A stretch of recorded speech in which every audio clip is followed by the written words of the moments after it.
Hello everyone, welcome back to Haddonfield Horrors podcast where we review horror movies and horror movie franchises. I'm your host Mark, the horror movie fanboy.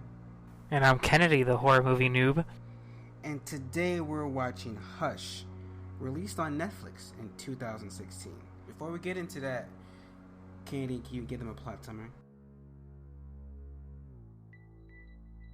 A deaf-mute writer who retreated into the woods to live a solitary life must fight for her life in silence when a masked killer appears at her window.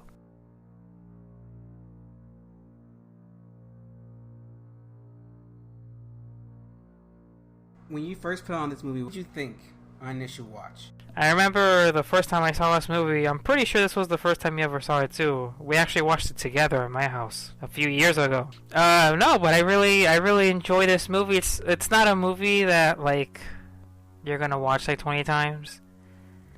You know, twice or 3 times is fine, I think. But it's a really enjoyable movie, especially when you don't have anything to watch, but you're in a horror mood. There's a lot of things I like from it. There's a few things I don't like, but you know what? It's recommendable. So I'm sure that we'll get more into it right now in a little bit. I don't know what I don't like. I just know that something in this movie is missing. I don't quite know what that is, but I don't know. I liked it on initial watch. It was the secondary watch when I was like, something's off, something's missing. But I don't know what that is. But I do know that my favorite scene is when she's like trying to escape out the like the top window and he shoots her with the bow in her leg. That scene gets me every time. Are there any scenes that stood out for you, good or bad? Yeah, there's a lot of good scenes. I think one of the ones that really made me like was that one scene where the masked guy, like breaks her fingers. Her hand gets stuck on the door. I was like, ooh! Like I felt like every kick there. Stomped on it. Yeah. He stomped on it. I was like, oh! Like talk about like visuals that you can feel, that you could really feel. Like, so that was a good part. The entire sequence with John, the boyfriend of the girl that got killed earlier, because when he stabbed him in the neck, I couldn't stop like touching my neck for like a good 5 minutes. He fought hard, like even when he was down, and then he still put the man in the chokehold. John fought, John fought before he died, but that whole little sequence, because you're like, yes, fuck this mask guy. But no, he had to be another body, to add to the kill count of the movie. So, but yeah, I like their whole interaction. It was actually pretty interesting because he was starting to like slowly figure it out, and by the time he figured it out, he got stuck with a knife. So I was like, damn. Yeah. What about some scenes that I? Oh, go ahead. Oh no. What don't you like? Well, I think. What scenes do I not like? Okay, I'll tell you scenes that I don't like, alright? I don't know about you, but I didn't like the scenes where, like, she saw herself, like her imagination of herself, like, speaking. Oh, like, when she was, like, trying to, like, figure out how the best way to get out of the situation, like, the escape route. Yeah. But something I always, like, even from the first watch, I always found it a little off to see her like speaking to herself, but like actually speaking.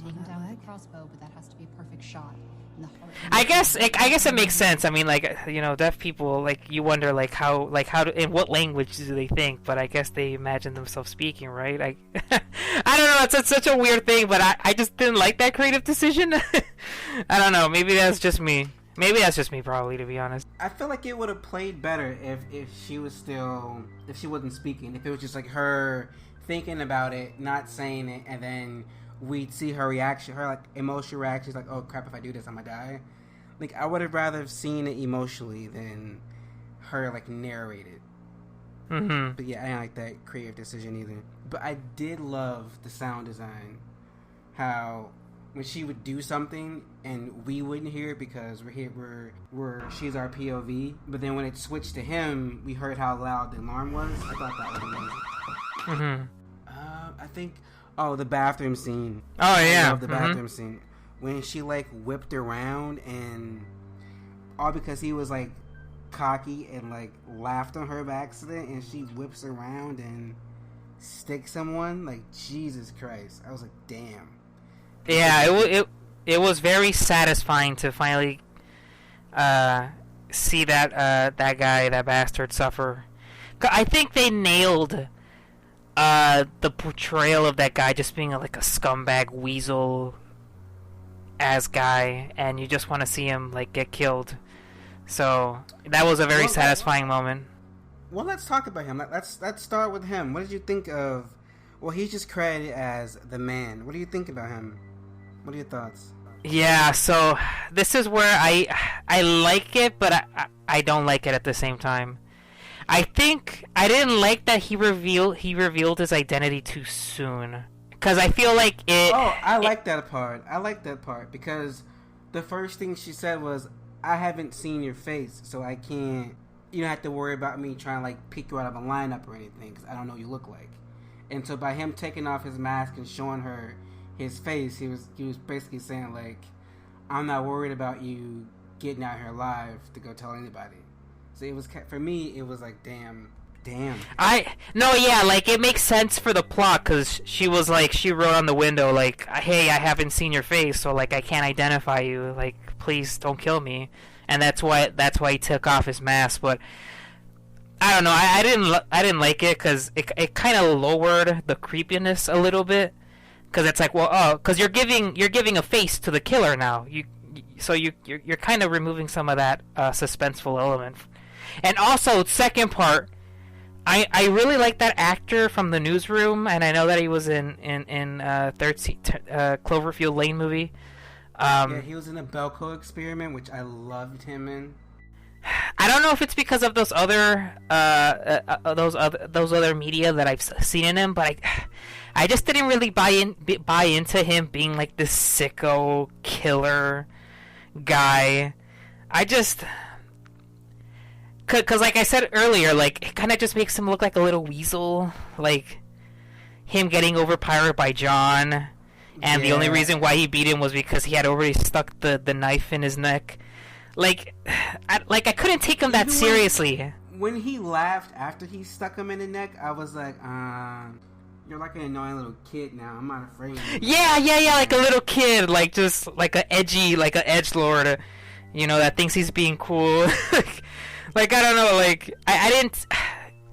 The suspense factor from a killer that you don't know, compared to like the movie The Killers, right, where you don't know their motivation and they're all masked, you just feel you're just so much more scared about the killers because you don't know really anything about them. But to see this guy talk and take his mask off, and you see him getting overpowered by a guy who's literally losing blood, got stabbed in the neck, and get like almost a few more seconds in, he would have been knocked out, but John didn't resist that long. But yeah, like I don't know, but I understand, like creatively, if their vision was not to create like this Michael Myers type killer, then I would understand. Like, there's like Michael Myers is Michael Myers. This was maybe just a more human guy that just wanted to kill people. But yeah, I guess it's really up to like your own opinion whether you like the killer or not. For me, I prefer more of that type of killer that's scarier, that you don't see who it is behind the mask, because I just think that works better. But it's, you liked it, and that's cool.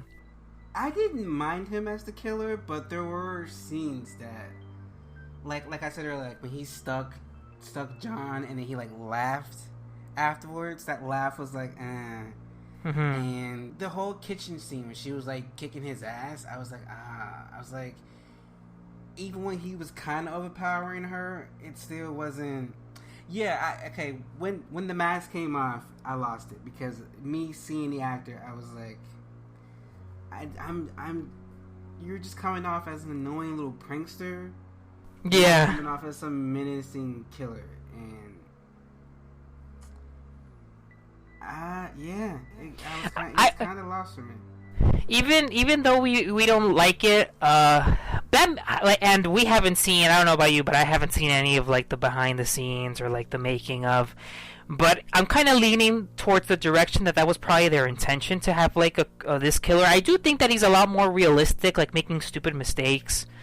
And even if you saw the bow and arrow weapon, it's one of those assisted ones where it pulls the arrow for you. Like, I think that just kind of symbolizes how this dude isn't like a cold-blooded killer. He's just, I mean, he is a cold-blooded killer, but he's not like the sinister, like, super serious type. He's just some guy that thinks he's being cool and has like this urge to kill people for no reason, but he's really shitty at doing it. And that's why he needs that bow and arrow thing where it like pulls the line and the arrow for you, so you don't have to do the effort of like actually pulling it yourself. So I'm leaning towards that was the direction that they were going for, but we still don't like it. But I guess, you know, that was their vision. Yeah, it is more realistic. I just kind of wish she was a little more creepier. Yeah, creepier for sure. I would have liked it better if he would have taken the mask off. Like, we didn't see his face until he got into the fight with Josh. Yeah. Like, if that's when his mask came off, I would have preferred that.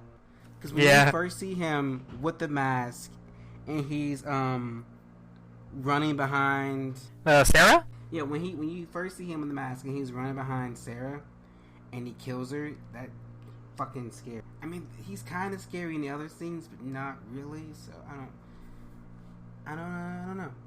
Yeah. But what about John? He was only in like one scene, but I feel like in that one scene you can kind of figure out the kind of person he is. What do you think about John? Yeah.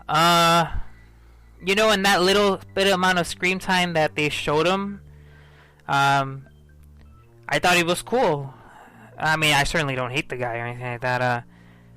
You know, you know, he definitely wasn't stupid, because he was actually like deducing like, this guy, the man, isn't who he says he is. At the beginning, he does get alarmed because he does look like a cop, you know, because of the light. But he did see the writing on the window, and then and he picks up the rock because he was gonna hit the man. But then Katie Siegel distracts him in one of the most scenes that is in the movie. Like when she accidentally distracts John instead of the killer, and then that's when the killer stabs him in the neck.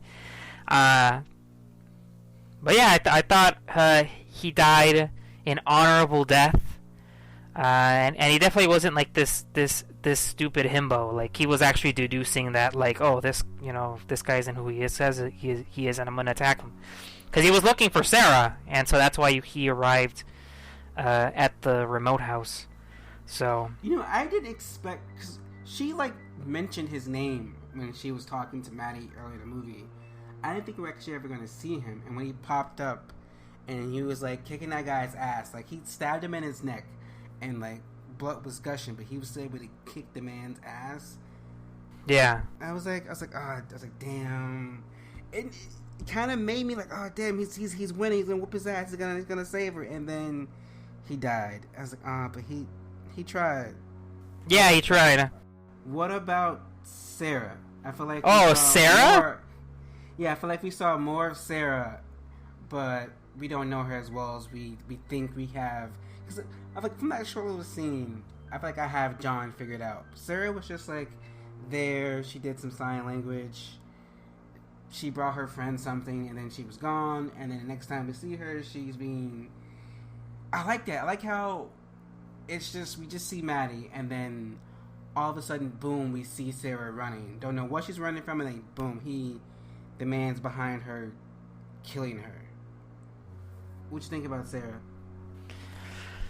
Well, it's hard to comment on that character, because even though I feel like John was in the movie less, I think that's pretty much true.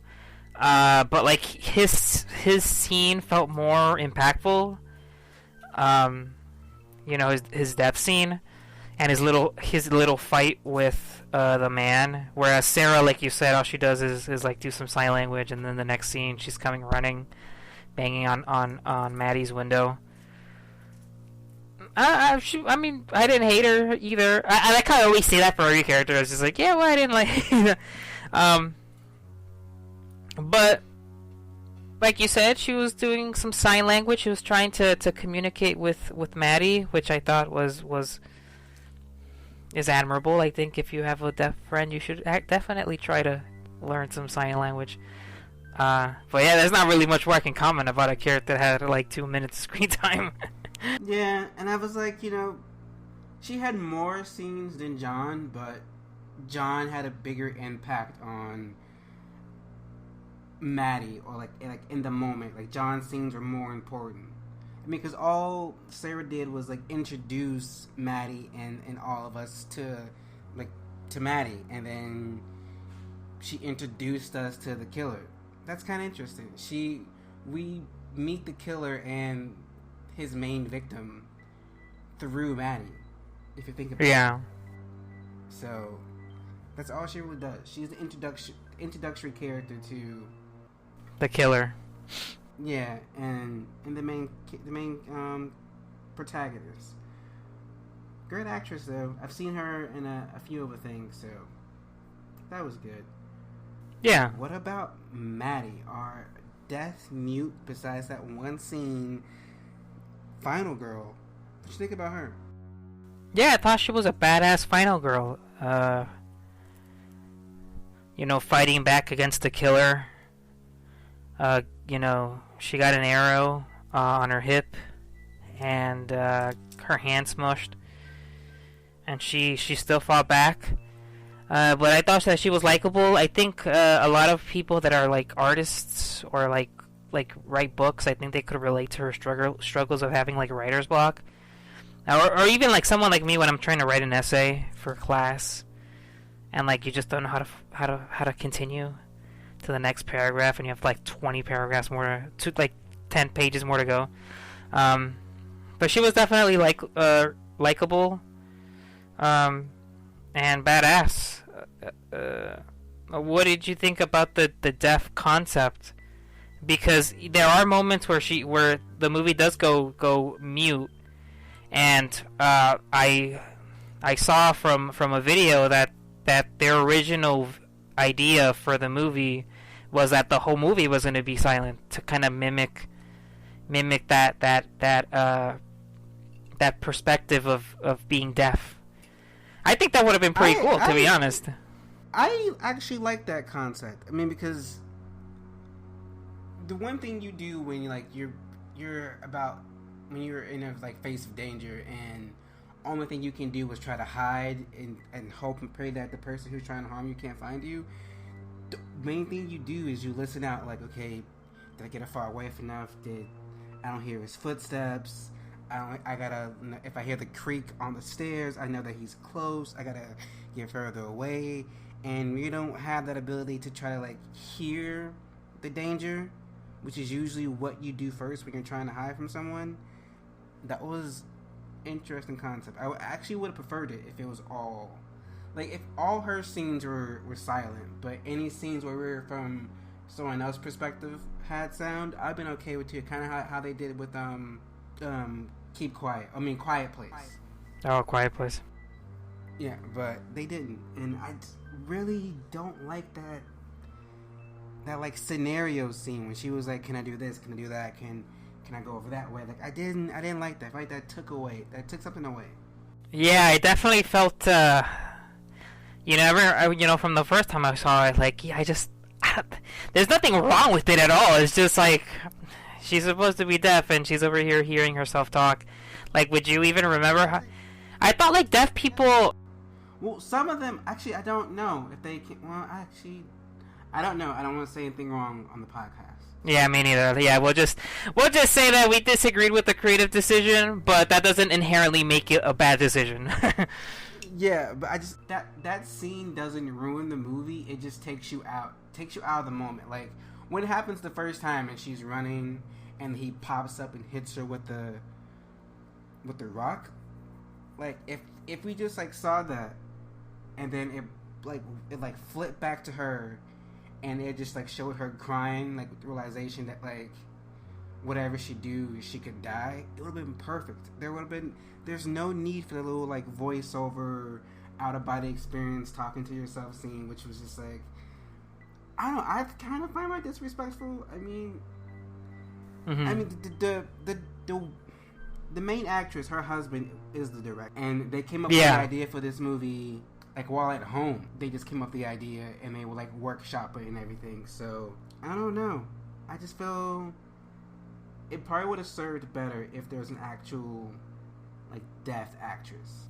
You know, before this podcast, we started recording. I thought the exact same thing. I thought like, like I wonder how much a real deaf actress would have maybe added to the role. But I mean, I still like the actor. I'm sure that we both still really like the actress, but just would have been interesting.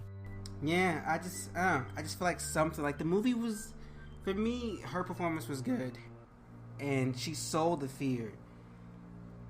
I just hated all the talking scenes. Like they took it away. Like when he texts her from her phone and he texts her laptop and she sees the photo, like I believe that like that fear and confusion in her face. I 100% believe it. Yeah. I just don't know. I was just missing something.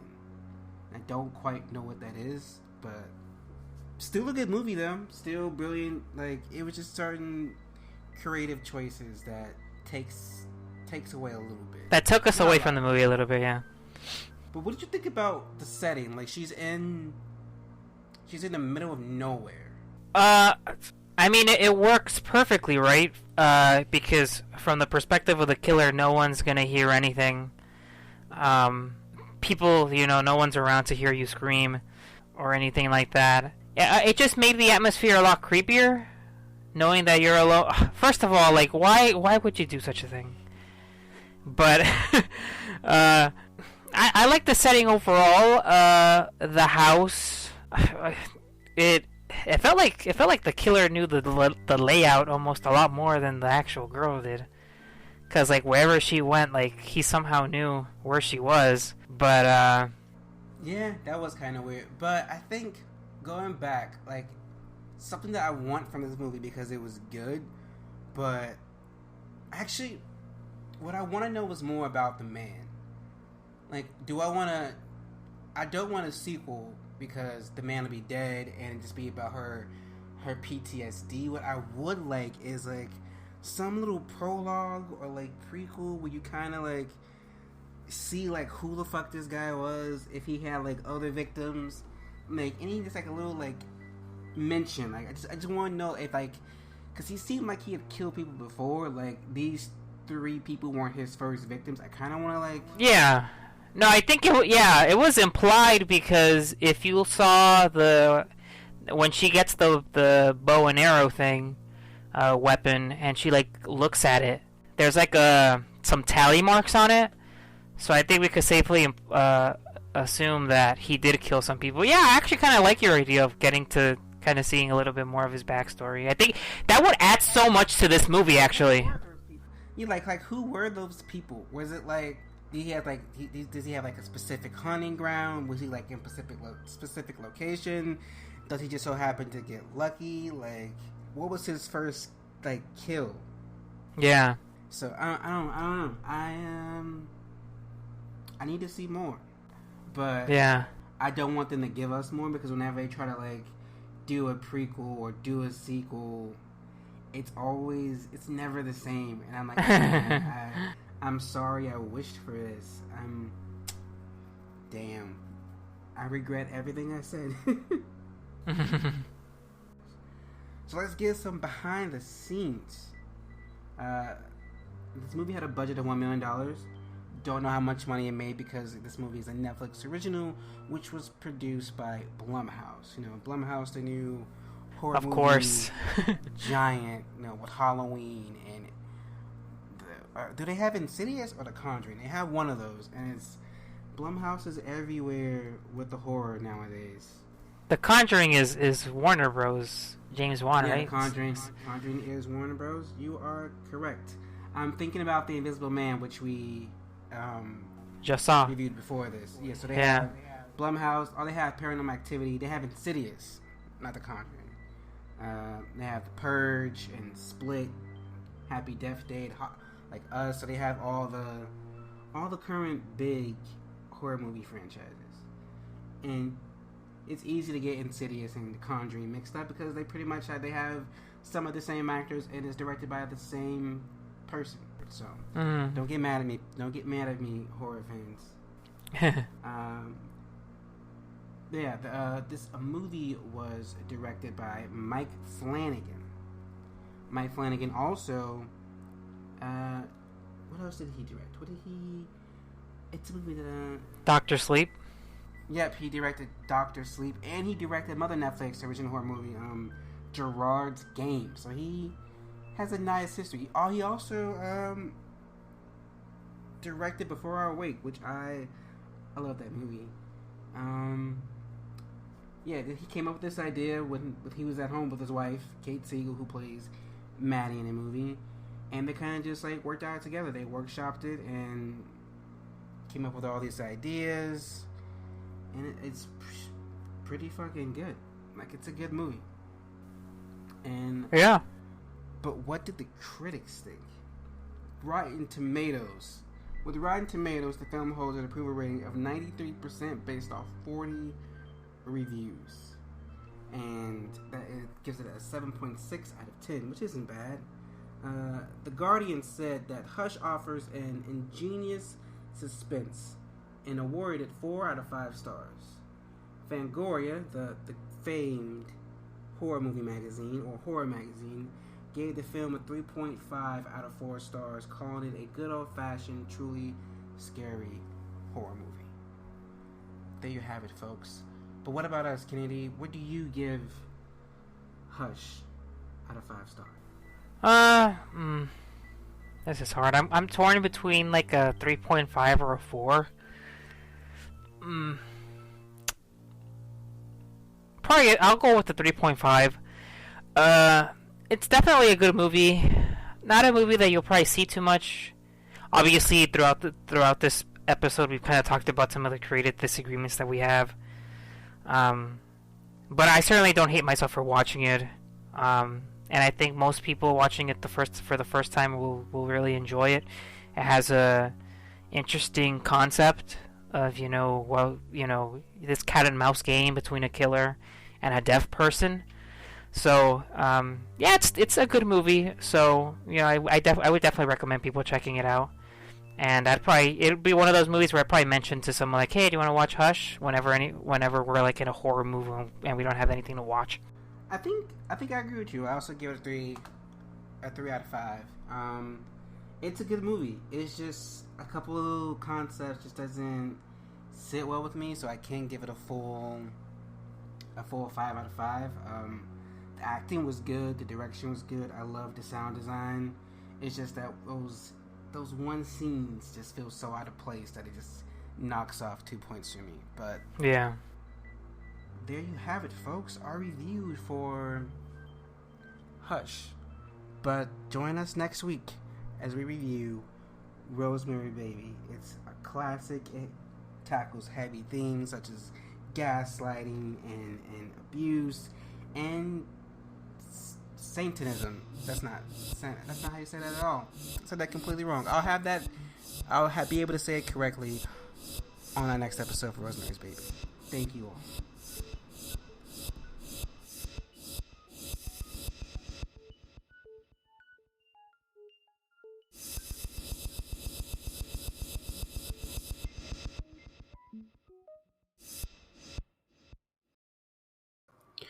The Haddonfield Horrors podcast is a Letters to Media production. Should we do an intro?